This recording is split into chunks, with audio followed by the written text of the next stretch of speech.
The Voltax V57 is marketed as a cutting-edge self-defense tool disguised as a car key, claiming to pack an astonishing 57 million volts of stun power, along with a built-in flashlight and long battery life. At first glance, it seems like the perfect compact solution for personal safety, sleek, discreet, and powerful. However, a closer look reveals a different story. The claim of 57 million volts immediately raises red flags for anyone familiar with how stun devices actually work. While high voltage sounds impressive, effective stun guns rely more on current, amperage, and energy transfer, not just raw voltage numbers. And packing that level of power into such a tiny, USB rechargeable device defies the laws of physics and current electrical standards.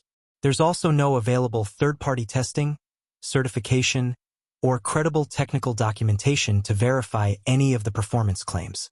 Many reviewers and users report that the device is underwhelming in terms of actual stun strength, often feeling more like a static shock than a legitimate deterrent. The flashlight works, yes, but is generally no brighter than what you'd find in a basic keychain torch. Add to that a heavy-handed marketing approach filled with urgency, fear-based messaging, and questionable testimonials, and the product starts to resemble a classic, overhyped gadget rather than a serious self-defense tool. While it may function as a flashy novelty or mild deterrent, the Voltax V57 does not appear to deliver on its core promise of reliable protection. For those genuinely concerned about safety, it's wiser to invest in a legally certified stun gun or personal alarm from a trusted brand with transparent specs and proven performance.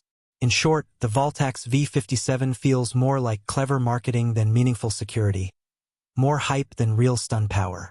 So, is the Voltax V57 the real deal or just another overhyped gadget? In my opinion, it looks cool and might pass as a flashlight, but when it comes to actual stun power, it falls short of the marketing promises.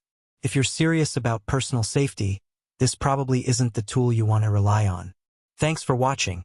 If you found this review helpful, hit that like button, subscribe for more honest tech breakdowns, and drop a comment below if you've tried the V57 or have questions. Stay safe, and I'll see you in the next one.